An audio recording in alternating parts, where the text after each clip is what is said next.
Sanciones ejemplares a los que no han sabido manejar la pandemia es una voz cada vez más sonora en varios países del mundo, entre ellos el Paraguay, que comienza a identificar con nombre y apellido las personas que no han llevado adelante la tarea que debieran realizar cuando se juramentaron en la Constitución de que protegerían la vida de los paraguayos. El presidente de la República, Abdo Benítez, Mussolini son de los primeros. Pero ahí habría que todavía aumentar el número de personas que no han hecho la tarea como debieran y que ahora estamos lamentando los 125 muertos por día y una situación que puede ser todavía aún más caótica en el transcurrir de los días. El gobierno no ha mostrado eficacia, o sea, significa hacer las cosas como mandan las normas, no ha mostrado eficiencia, hacerlo en el menor tiempo posible y tampoco ha sido eficiente en la tarea de administrar el extraordinario endeudamiento en el que ha caído el país por generaciones completas.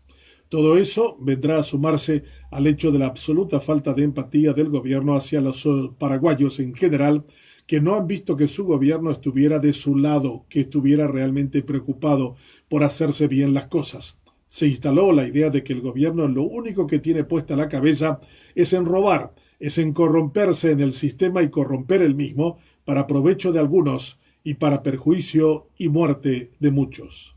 Urba Inmobiliaria, pon los pies sobre tu tierra. Una de las grandes lecciones de esta pandemia es que tenemos que desarrollar mucho más nuestra capacidad científica. El Paraguay invierte 0,1% en ciencia y tecnología, y con ese número es imposible llegar a pensar tan siquiera en poder tener capacidad para tener la dosis necesaria de conocimiento que haga frente a otros virus que van a seguir apareciendo. Ya hemos tenido la alarma de las enfermedades transmitidas por el mosquito Aedes aegypti y no hemos hecho nada. Tuvimos también otras muestras en las que deberíamos haber pensado en invertir en biólogos, en especialistas en genética, en médicos especializados en este tipo de tareas, y hubiéramos sumado una cantidad importante de conocimiento con otros países para desarrollar vacunas propias. Los cubanos lo están haciendo, después de una larga tradición de inversión en este campo, fuera de su falta de libertades en materia pública. Quiere decir que un país en bancarrota como Cuba lo puede hacer, ¿por qué no tendríamos que poder hacerlo nosotros? Los paraguayos necesitamos aprender de esta experiencia. Se roba 1.600 millones de dólares. Solamente con un tercio de esa cantidad anual podríamos haber estado pensando en desarrollar una vacuna paraguaya propia y por qué no tener un desarrollo científico a la par de otras naciones para enfrentar contingencias similares. Urba Inmobiliaria, traemos desarrollo. La situación del gasoil y especialmente la responsabilidad que tiene el gobierno en la compra de este derivado del petróleo está significando problemas no solo para los transportistas, sino también para el costo de vida de la gente en general.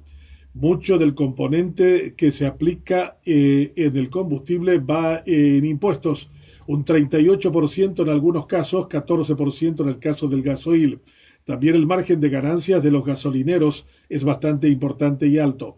Habría que rehacer por completo el sistema de precios para poder entender de qué forma el mismo puede tener un menor impacto sobre la economía en general. Además de los paros de transporte, las amenazas de que van a incrementarse los pasajes y la mala calidad del servicio que propaga el virus en cantidades industriales, lo nuestro es básicamente que no tenemos la capacidad de poder imponer desde el gobierno los números reales en el tema del costo del combustible, que vuelvo a reiterar, tiene mucho que ver con el deterioro que ha ocurrido también en términos financieros del propio Estado, que requiere dinero para recaudar de donde sea, y una de las fuentes más directas y fáciles es el combustible. Todo esto tendría que plantearse desde una visión amplia en donde se piense que no solo el gobierno ha fracasado en el tema de luchar contra la pandemia, sino que lleva empobreciendo generaciones completas por venir.